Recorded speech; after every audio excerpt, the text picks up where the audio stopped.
Darkcast Network. Out of the shadows comes the best of indie podcasts. On December 4th, 1872, a British American ship called the Mary Celeste was found abandoned and floating in the Atlantic Ocean, the ship perfectly seaworthy and its cargo fully intact. No one on board was ever heard from again. This has caused multiple theories on the whereabouts of the captain and its crew, from being attacked by pirates to being abducted by aliens. Tonight, we learn the history of the seafaring unsolved mystery. My name is DJ, and this is the Mythical True Crime Podcast.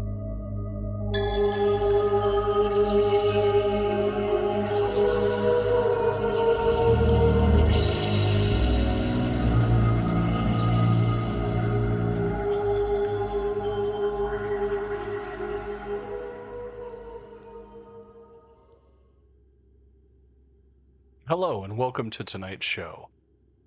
I do hope you enjoyed the Cruel Summer event that the Darkcast Network and myself put on this summer. It was a great experience, and I hope to continue collaborating with other podcasters in the Darkcast Network, and that you also enjoyed listening to the other podcasters. I'm hoping to do more special events in the future, so stay tuned for that. Now, during my vacation, I came across this story about the Mary Celeste. At first, I thought it was a person, but it turned out to be something totally different. So let me know if you like this story, either by commenting or sending me a message on your favorite social media platform. Now that we're getting closer to summer coming to an end, I felt that this story would have been particularly interesting to hear that it deals with the ocean. Now, Mary Celeste, which is often erroneously referred to as the Marie Celeste, was an American registered merchant brigantine, which is a two-masted vessel, best known for being discovered adrift and deserted in the Atlantic Ocean off the Azores Islands on December 4th, 1872.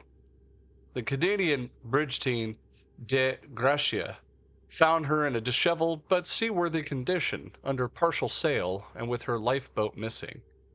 The last entry in the log was dated 10 days earlier. She had left New York for Genoa November 7th and was still amply provisioned when found. Her cargo of alcohol was intact, and the captain and crew's personal belongings were all undisturbed. None of those who had been on board had ever been seen or heard from again. Mary Celeste was built in Spencer's Island, Nova Scotia, and launched under the British registration as Amazon in 1861. It was then transferred to American ownership and registered in 1868, which she was acquired her new name. Thereafter, she sailed eventually until her 1872 voyage. At the salvage hearings following the recovery, the court's officers considered various possibilities of foul play, including mutiny by Mary Celeste's crew, piracy by the De Gracia crew that found her, and conspiracy to carry out insurance or salvage fraud. No convincing evidence supported any of these theories, however, and still unresolved suspicions led to the relatively low salvage award. The inconclusive nature of the hearings fostered continued speculation as the nature of the mystery, and the story has been repeated by false details and fantasy. Hypotheses have advanced, including the effects of the crew of alcohol fumes rising from the cargo, some marine earthquakes, water spouts, attacked by a giant squid, and even other paranormal interventions. After the Gibraltar hearings, Mary Celeste continued in service under new ownership. In 1885, her captain deliberately wrecked her off the coast of Haiti as part of an attempted insurance fraud. The story of her 1872 abandonment, however, has been recounted and dramatized many times in documentaries, novels, plays, and films, and the name of the ship has also become a byword for unexplained desertion. Now, some of the early history include the keel of the future Mary Celeste was laid in the late 1860 at the shipyard of Joshua Dewis in the village of Spencer's Island on the shores of the Bay and Fundy in Nova Scotia. The ship was constructed of locally felled timber, and with two masts, it was rigged as a brigantine or brigantine. My apologies for mispronunciations. She was carved built and the hull planked flush rather than overlapping. She launched on May 18th, 1861, given the name Amazon, and was registered to the nearby Parisboro on June 10th, 1861. Registration documents just described her with the exact measurements of 99.3 feet in length, 25.5 feet broad, and a depth of 11.7 feet, and weighed around 198 gross tons. She was owned by a local consortium of 9 people, headed by Dewis. Among the co-owners was Robert McLean, the ship's first captain. On her maiden voyage in June 1861, the Amazon sailed to Five Islands, Nova Scotia, to take on a cargo of timber for passage across the Atlantic to London. After supervising the ship's loading, Captain McEllen fell ill, and his condition worsened. The Amazon returned to Spencer's Island, where McEllen died on June 19th. John Parker took over as captain and resumed the voyage to London, and in the course of which the Amazon encountered further misadventures. She collided with a fishing equipment in the narrows of the Eastport, Maine, and after leaving London, ran into and sank a brig in the English Channel. Now, Parker remained in the command for 2 more years, during which Amazon worked mainly in the West Indies trade. She crossed the Atlantic to France in November 1861, and in Marseille she was the subject of a painting, possibly by Honoré de Peregrine, who is well-known maritime artist of the Marais School. In 1863, Parker was succeeded by William Thompson, who remained in command until 1867. These were quiet years. Amazon's mate later recalled that, quote, "We went to the West Indies, England, and the Mediterranean, and we recalled for foreign trade. It was not a thing that was unusually to happen." In October 1867, at Cape Breton Island, Amazon was driven ashore in a storm, and it was so badly damaged that her owners abandoned it as a wreck. And on October 15th, she was later acquired as a derelict by Alexander McBean of Glass Bay, Nova Scotia. Now, within a month of that, McBean sold the wreck to a local businessman who later that year sold it to another person, an American mariner from New York.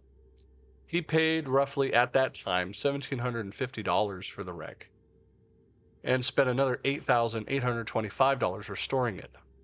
He named himself captain, and in December 1868 registered it as the American vessel Mary Celeste.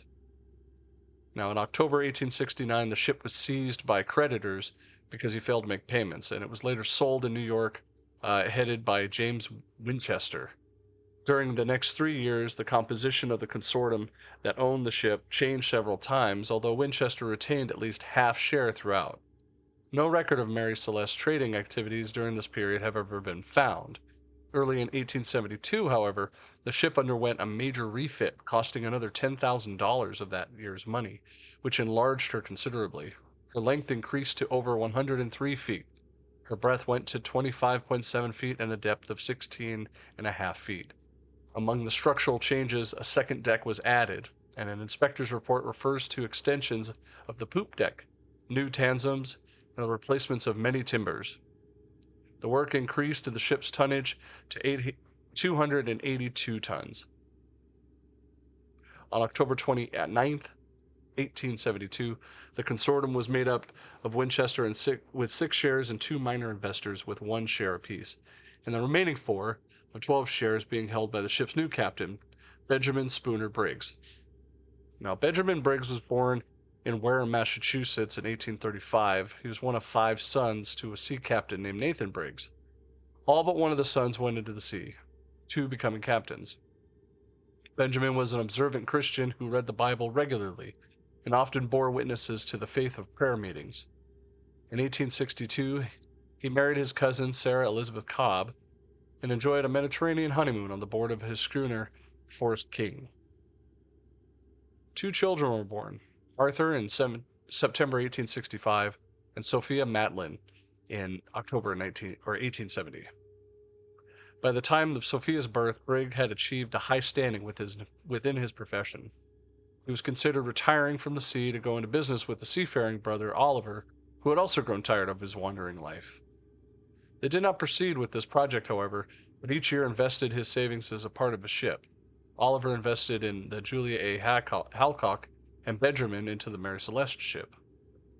In October 1872, Benjamin took command of Mary Celeste for the first voyage following her extensive New York refit, which was to take her to Genoa, Italy, and he arranged for his wife and infant daughter to accompany him, while his school-aged son was left at home to be under the care of his grandmother. Now, Briggs chose the crew for his voyage with care. His first mate, named Albert Richardson, was married to a niece of Winchester, and he also had sailed on a bridge before. Second mate, Andrew Gilling, aged around 25, was born in New York, and he was of a Danish extraction. Steward, newly married Edward William Head, was signed on to be the personal recommendation from Winchester. 4 general seamen were hired as well and accompanied them on their ship. On October 20th, 1872, in New York, Briggs arrived at Pier 50 in the East River of New York City to supervise the loading of the ship's cargo, which was around 1,701 barrels of alcohol. His wife and daughter joined him a week later. On Sunday, November 3rd, Briggs wrote to his mother to say that he had intended to leave on Tuesday, adding that, quote, "Our vessel is in a beautiful trim, and I shall hope that I have a fine passage." On Tuesday morning, Mary Celeste left Pier 50 with Briggs, his wife, daughter, and the 7 crew members, and they moved on to New York Harbor. The weather was uncertain. Briggs decided to wait for better conditions, so he anchored the ship just off of Staten Island, where Sarah used the delay to send a final letter to her mother-in-law, which read, quote, "Tell Arthur I make great dependence on the letters I shall get from him, and I will try to remember anything that happens on the voyage which he would be pleased to hear." The weather eased 2 days later, and the Mary Celeste left the harbor and entered the Atlantic. While Mary Celeste prepared for sail, the Canadian brigantine De Gracia lay nearby in the Hoboken, New Jersey, awaiting a cargo of petroleum destined for Genoa via Gibraltar. Captain David Morehouse and his first mate, Oliver Devoe, were Nova Scotians, both highly experienced and respected seamen. Captain Briggs and Morehouse shared common interests, and some writers think that it was likely that they knew each other, if only casually. Some accounts assert that they were close friends who dined together on an evening before Mary Celeste's departure, but evidence for this is limited by the recollection of Morehouse's widow 50 years after the event. De Gracia departed for Gibraltar on November 15th, following the same general route 8 days after Mary Celeste. Now, De Gracia had reached its position midway from the Azores Islands and the coast of Portugal at about 1 p.m. Wednesday, December 4th. Captain Morehouse came on deck, and the helmsman reported seeing a vessel heading unsteadily towards De Gracia at the distance of about 6 miles. The ship's erratic movements and the odd set of the sails led Morehouse to suspect that something must have been wrong. As the vessel drew close, he could see no one on deck, and he received no reply from his signals. So he sent Devoe and his second mate, John Wright, to the ship's boat to investigate. The pair established that this was the Mary Celeste by the name on her stern. They then climbed aboard and found nothing. They found that the ship was completely deserted. The sails were partly set and in poor condition, some even missing altogether, and much of the rigging was damaged. Ropes loosely hanged over their sides. The main hatch cover was secure, but the fore and other hatches were open, and their covers beside them on the deck floor. The ship's single lifeboat, which was a small rowboat, was apparently been stowed across the main hatch, was missing. However, the housing for the ship's compass had been shifted from its place inside the glass cover, which was also broken. There was about 3.5 feet of water in the hold, and a significant but not alarming amount for a ship that size. A makeshift sounding rod, which is a device used for measuring the amount of water in the hold, was found abandoned on the deck. They found the ship's log for the mate's cabin, and the final entry was dated 8 a.m., November 25th, 9 days earlier. It recorded Mary Celeste's position off, right off of Santa Maria Island in the Azores, nearly 400 nautical miles from the point that the DeGrasse encountered them. DeVoe saw that the cabin interiors were wet and untidy from water that had entered through the doorways and skylights, but were otherwise in reasonable order. He found personal items scattered throughout Brick's cabin, including a sheathed sword under his bed. One of the ship's papers were missing, along with the captain's navigational instruments. Galley equipment was neatly stowed away. There was also no food prepared or under any preparation that they could find. And there were ample provisions on the stores. There was also no obvious signs of a fire or any violence of any kind, evidence indicating an orderly departure from the ship, means of the missing lifeboat. Now, DeVoe returned this report and these findings to Morehouse, who decided to bring the derelict to Gibraltar, another 600 nautical miles away. Under maritime law, a salvor could expect a substantial share of the combined value of the rescued vessel and cargo. The exact award depends on the degree of danger inherent in the salvaging. Now, Morehouse divided amongst his crew of 8 between the 2 vessels, sending DeVoe and 2 experienced seamen to Mary Celeste, while he and 4 others remained on his DeGrasse. The weather was relatively calm for most of the way to Gibraltar, but each ship was seriously uncrewed, and progress was excessively slow. DeGrasse reached Gibraltar on December 12th, while Mary Celeste had encountered fog and arrived the following morning. She was immediately impounded by the Vice Admiralty Court and prepared for the salvage hearings. DeVoe wrote to his wife that the ordeal had been bringing the ship was such that, quote, "I could hardly tell what I am made of, but I don't care as long as I got in safe. I shall be paid well for the Mary Celeste." Now, the salvage court hearings began about 5 days after that by Sir James Cochrane, the Chief Justice of Gibraltar.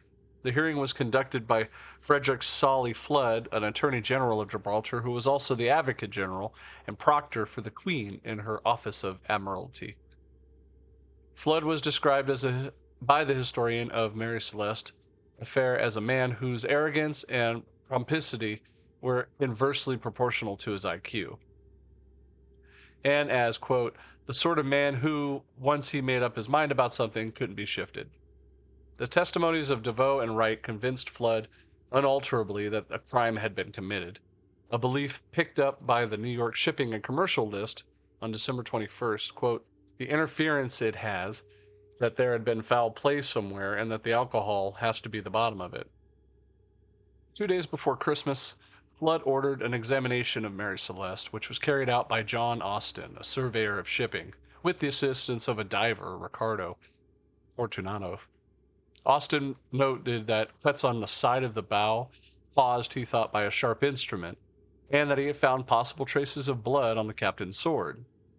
His report emphasized that the ship did not appear to have been struck by heavy weather, citing that a vial of sewing machine oil was found upright in its place on the deck. Austin did not acknowledge that the vial might have been replaced since the abandonment, nor did the court raise it at any point. Tornado's report on the hull concluded that the ship had been involved in a collision or a run aground. A further inspection by the group of the Royal Navy captains endorsed Austin's opinion that the cuts of the bow had been caused deliberately.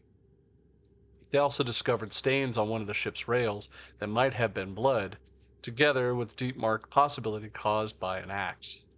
These findings strengthened Flood's suspicions that human wrongdoing rather than natural disaster lay behind the mystery. A month later, in January 22nd, he sent his reports to the Board of Trade in London, adding his own conclusion that the crew must have gotten into the alcohol and murdered the Briggs family, and then the ship's officers had been in a drunken frenzy.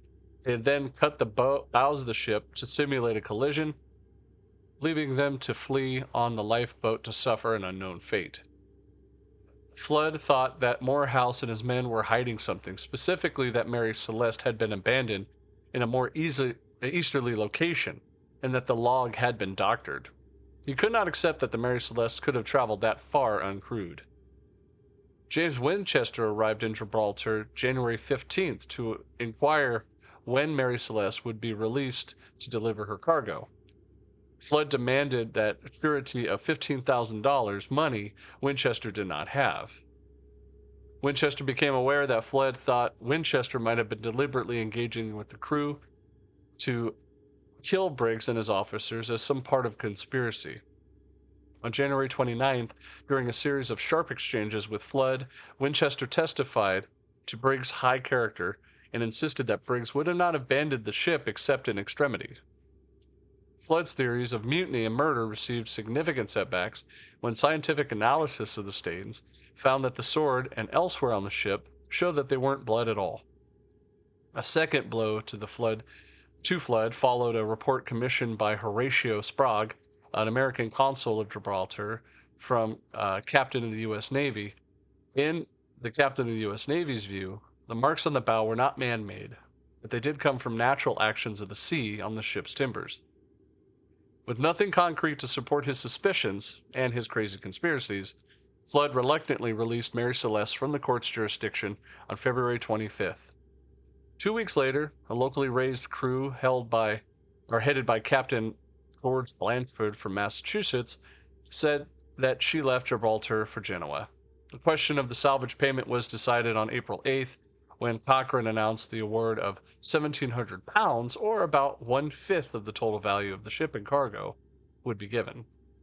This was far lower than the general expectation. One authority thought that the award should have been at least twice or even 3 times that amount, given that the level of hazard in bringing the derelict to port. Cochrane's final word were harshly critical of Morehouse in his decision earlier in the hearing to send the De Gracia under Devoe to deliver the cargo of petroleum, though Morehouse had remained in Gibraltar at the disposal of the court. Cochrane's tone carried an implication of wrongdoing, which, says Hicks, ensured that Morehouse and his crew, quote, would be under suspicion of the court of public opinion forever. Now, with all those details aside, there were several proposed explanations of what happened to the missing crew. There are human lives missing here, and apparently nobody cares about that, or at least back then, all they cared about was money and who to place blame on. But nobody ever investigated what happened to the Briggs family and the missing crew. Now, the evidence in Gibraltar failed to support Flood's theories of mystery and murder and conspiracy and all this, yet suspicion lingered of foul play. Flood and some newspaper reports briefly suspected insurance fraud must have been part of that Winchester on the basis that the Mary Celeste had been heavily overinsured. Winchester was able to refute these allegations, and with no inquiry was instituted by the insurance company. In 1931, an article of the Quarterly Review suggested that Morehouse could have been laying in wait for the Mary Celeste, then lured Briggs and his crew aboard his ship and killed them there. Paul Begg argues that this theory ignores the fact that the De Gracia was a slower ship. He left New York 8 days after Mary Celeste left and would not have caught Mary Celeste before it even reached Gibraltar. Now, another theory boasts that Briggs and Morehouse were partners in the conspiracy themselves to share the salvage proceeds. Unsubstantiated friendship between the two captains had been cited by commentators as such. The plan makes it a plausible explanation. Hicks comments that if Morehouse and Briggs had been planning such a scam, they would have just devised such an attention-drawing mystery. He also asks why Briggs left his son Arthur behind if he intended to disappear permanently. Another suggested event that there was attack by pirates who actively lived off the coast of Morocco in the 1870s. However, Charles Eden Fay observes that pirates would have looted the ship, yet these personal possessions of the captain and crew were also all left undisturbed, some of significant value. In 1925, historian John Gilbert Lockhart surmised that Briggs slaughtered all the men on board and then killed himself in a fit of religious mania. Lockhart later spoke to Briggs' descendants, and he apologized and withdrew his theory in a later edition of his book. Now, about the lifeboat. Briggs' cousin Oliver Cobb later suggested that the transfer of personnel to the lifeboat would have been intended as a temporary safety measure. He speculated that Devoe's report on the state of the rigging and the ropes of the ship's main must have been used to attach to the lifeboat to the ship, enabling the company to then return to the board the Mary Celeste when the danger had passed. However, Mary Celeste would have sailed away empty if the line had parted, leaving the lifeboat adrift with all of its occupants. Now, Begg noted that how illogical that would have been to attach the lifeboat to a vessel that the crew had thought might explode or sink. McDonald Hastings points out that Briggs is an experienced captain and asks whether or not he would have affected a panic abandonment.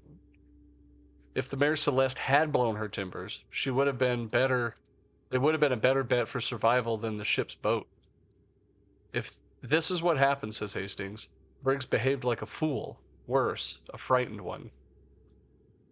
Arthur N. Putman, a New York insurance appraiser, was leading the investigation about the lifeboat, and he led other investigations in sea mysteries in the early 20th century and wrote a similar lifeboat theory. Putman laid special stress on the fact that only a single lifeboat was missing from the entire vessel. He discovered that the rope of the boat was cut, not untied, which indicated that the Mary Celeste was abandoned and it was to be done so quickly. Several times in the ship's log mentions an ominous rumbling and small explosions from the hold. Cargoes of alcohol back then naturally gave off explosive gases, and these sounds described are quite common. He supposes that one day there was a more intense explosion, and a sailor ventured below deck with a lit or unlit cigar, lit cigarette, which set off the accumulated fumes, causing an explosion violent enough to blow off the top covering of the hatch, which had been found in an unusual position.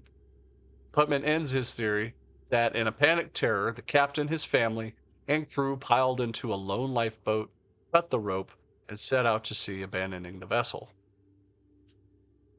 Now, commentators generally agree that there were some extraordinary and alarming circumstances that must have arisen to cause such as a thing as the entire crew to abandon a perfectly good seaworthy ship. DeVoe ventured the explanation based on the sounding rod found on the deck. He suggested that Briggs abandoned ship after a false sounding because of the malfunction of the pumps or some other mishap, which gave a false impression that the vessel was taking on water rapidly. A severe waterspout strike before the abandonment could also explain the amount of water inside the ship and the ragged state of her rigging and sails. The low barometric pressure generated by a spout could have also driven water from the bilges up into the pumps, leading the crew to assume that the ship had taken on more water than she had and was in danger of sinking. Other prompt explanations are appearance of a displaced iceberg, fear of running aground while becalming a submarine earthquake. Hydrographical evidence suggests that an iceberg drifting so far south was improbable, that other ships would have also seen it if it was there. An earthquake on the seabed could have caused sufficient turbulence on the surface to damage parts of the Mary Celeste cargo, thus releasing noxious fumes. Rising fears of imminent explosion could have been plausible, which led Briggs to order the ship's abandonment. The displaced hatches suggest that upon inspection or even an attempted airing was probably taking place. Now, in 2006, an experiment was carried out on Channel 5 television by chemist Andrea Sella of the University College London, which the results helped revive the explosion theory. Sella built a model of the hold and paper cartons representing the barrels. Using a butane gas, he created an explosion that caused considerable blast in a ball of flame. But contrary to expectations, there was no fire damage within the replica hold. Quote, "What we had created was a pressure wave type of an explosion. This would have been a spectacular wave of flame, but behind it was relatively cool air. No soot was left behind, and there was no burning or scorching." Now, fact or fiction became intertwined in the decades that followed. Los Angeles Times even retold the Mary Celeste story in June 1883 with an invented detail. Every sail was set, the tiller was lashed fast, and not a rope was out of place. A fire was burning in the galley, dinner was standing untasted and scarcely cold on the table, the log written up an hour before her discovery. Every single one of those facts fictitious. November 1906, Overland Monthly and Out West Magazine reported the Mary Celeste drifted off Cape Verde Island some 1,400 nautical miles south of the actual location. So many among the inaccuracies, the first mate was, quote, "a man named Briggs," and there was live chickens on board. The most influential retelling, however, according to many commentators, was the story in 1884 January issue of the Cornhill magazine, which ensured that the Mary Celeste affair would never be forgotten. This was also some of the early work of Sir Arthur Conan Doyle, a 25-year-old ship surgeon at the time. Conan Doyle's story did not adhere to any of the facts. He renamed the ship Mary Celeste. The captain's name was J.W. Tibbs, and the fatal voyage took place in 1873 and was going from Boston to Lisbon. The vessel carried passengers, among them including Jefferson. The story, a fanatic named Septimus Goring, with a hatred of the white race, was sworn members of the crew to murder Tibbs and to take the vessel to the shores of West Africa. The rest of the ship's company was killed, save for Jeffson, who was spared because he possesses a magical charm. Now, Mary Celeste left Genoa on June 26, 1873, and it arrived back in New York September 19th. The Gibraltar hearings, with newspaper stories of bloodshed and murder, made their way and attaching themselves to the unpopular ship. Hastings records that, quote, she rotted with wharves where nobody wanted her. And in February 1874, a consortium sold the ship, and with considerable loss, to a partnership of New York businessmen. Now, under that new ownership, Mary Celeste sailed mainly to the West Indian and Indian Ocean routes, regularly losing money. Details of her movements occasionally appeared on the shipping news, and in February 1879, she was reported at the island of St. Helena, where she would call to seek medical assistance from her captain, Edgar Tuthill. Tuthill died on the island and encouraged the idea that the ship was cursed. He was her third captain who died prematurely. February 1880, the owners sold Mary Celeste to a partnership of Bostonians headed by Wesley Grove.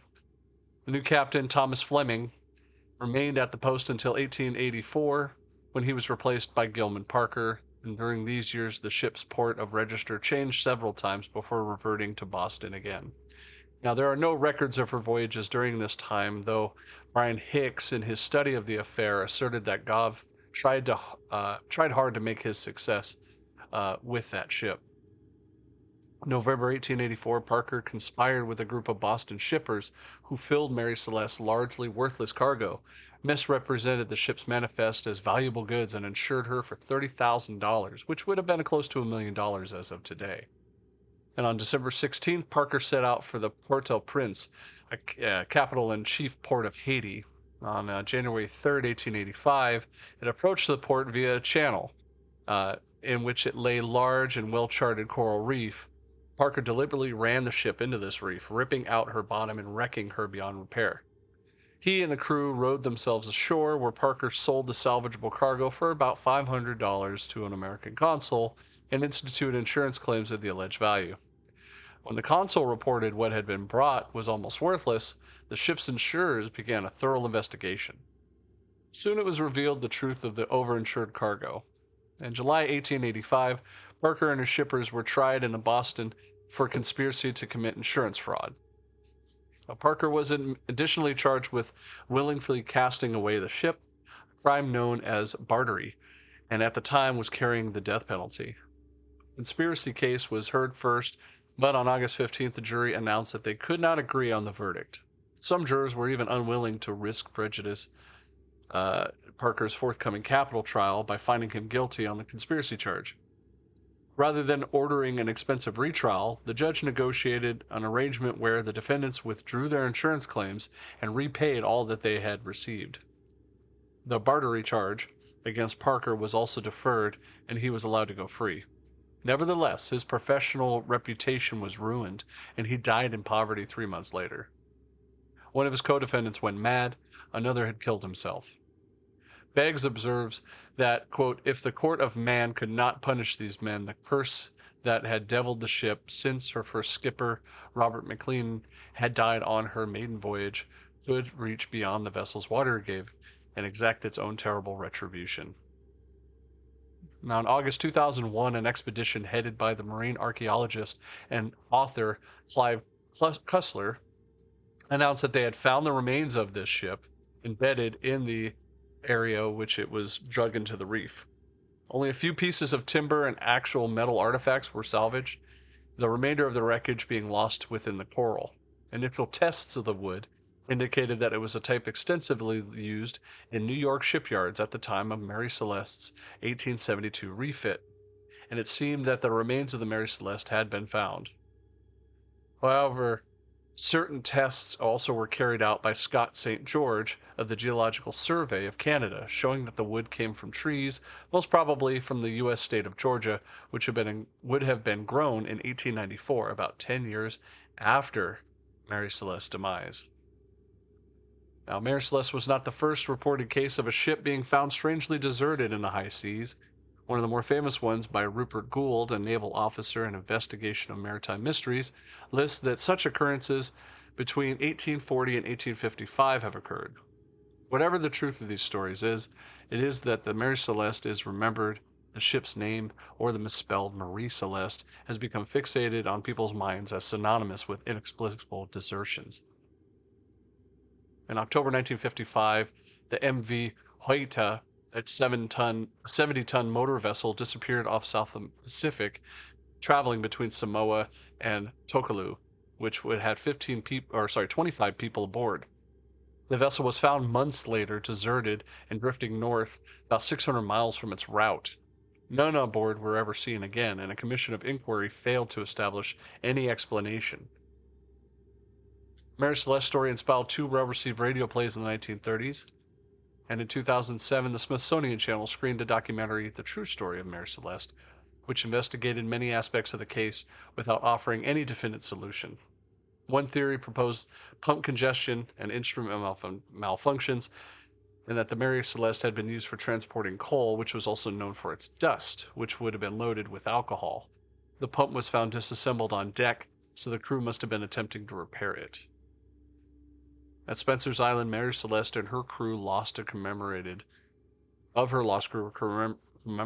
by a monument at the site of the brigantine's construction and the memorial outdoor cinema, built in the shape of the vessel's hull.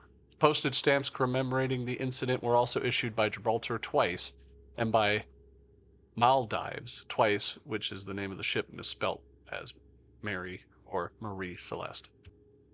Well, I do hope you enjoyed tonight's show. We had a little bit of a long one today, but I wanted to make sure I got all the research details given out. So, tell me what you liked. Tell me what you didn't like. Go ahead and comment in the show notes below, or reach out to me on your favorite social media platform. I'm on all of them. I'm on Instagram. I'm on new threads. I also have Twitter or X, whatever they're calling it these days. I have communications there as well. I do reach out within 24 to 48 hours, so definitely let me know. And let me know what you'd like to hear next. Also, I'm announcing today I'm considering doing a spin-off of Mythical True Crime, at which point I delve more deeper into the supernatural versus true crime stories. If you think that's a good idea and you have some stories that you'd like to suggest, definitely let me know and drop me a line. Well, thank you very much for listening to tonight's story. My name is DJ, and this was the Mythical True Crime Podcast. Good night.